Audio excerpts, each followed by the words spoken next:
반갑습니다, 여러분. 여러분들을 합격으로 안내해드릴 역사 이야기꾼 사기꾼 최용욱입니다. 자, 오늘부터 무엇을 하느냐? 우리가 지난 시간에 4대 문명 해갖고 문명의 시작을 여러분들 문명의 발생을 얘기를 했습니다.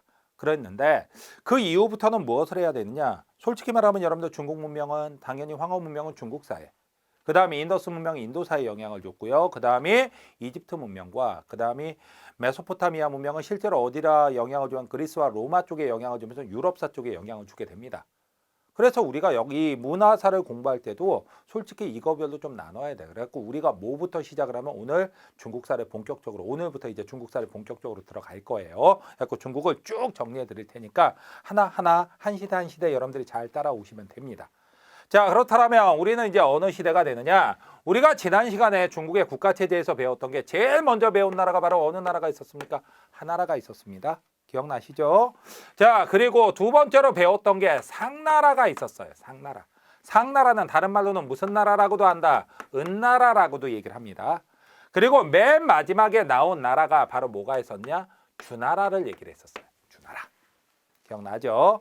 그리고 제가 이 시대까지는 바로 무슨 문화? 청동기 문화, 청동기 시대라고 여러분한테 얘기를 해드렸었습니다. 자, 그런데 이 주나라가 공격을 받게 돼요. 누구의 공격을 받게 되느냐? 다른 민족이 아니라 견융족이라는 북방민족의 침략을 받게 됩니다. 자, 견융족의 침략을 받아서 수도를 옮기게 돼요. 수도를 어디서 어디로 옮기게 되냐면 여러분들 원래 주나라의 수도가 호경이라는 곳이었는데 호경에서 수도를 어디로 옮기느냐? 러양으로 수도를 옮기게 돼요. 러양으로. 자, 이렇게 호경에서 러양으로 수도를 옮겼다. 그런데 이게 실제로는 남쪽으로 많이 내려간 겁니다. 근데 중국인들이 남쪽으로 내려가는 걸 되게 쪽팔려요. 그래서 남쪽으로 갔다라고 안 하고 맨날 어느 쪽으로 갔다라고 하냐면 동쪽으로 갔다라고 뻥을 치기 시작해요. 그래서 주나라가 동쪽으로 이주해 갔다 해갖고 이 시대를 바로 무슨 시대라고 얘기를 하면 동주시대라고 불러요. 동쪽으로 간 주나라.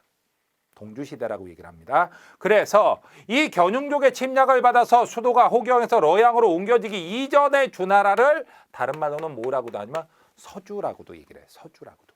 그리고 서주 동주라고도 얘기를 합니다.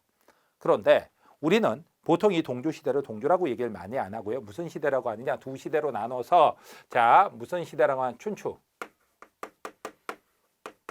전국시대라고 불러요.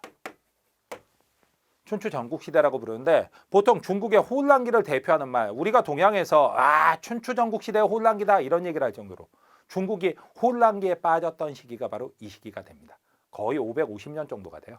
550년 정도가 되는데 이 춘추 전국시대, 그리고서 이 춘추 전국시대를 또 나누기도 합니다. 뭐라고 얘기하느냐? 춘추 시대는 그나마 존왕양의 시대다. 그나마 왕을 좀 존중했던 시대다.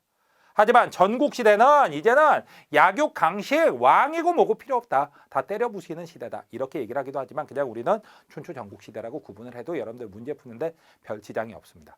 이때는요. 왕실은 분명히 주나라예요.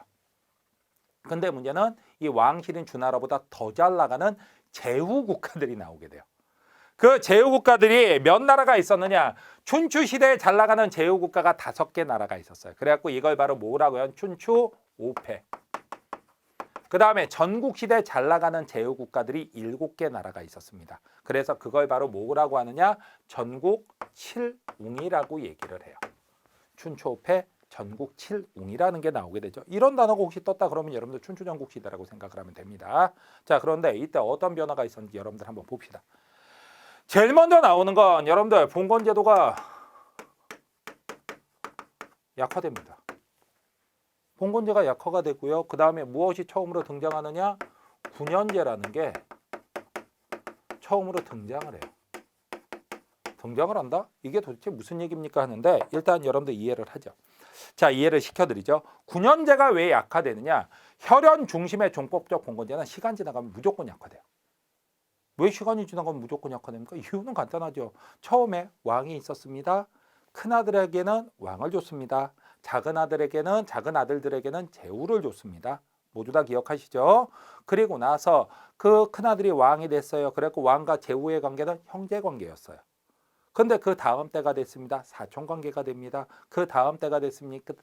다음 때가 되면 육촌 관계가 됩니다. 그 다음에 한 8촌 관계.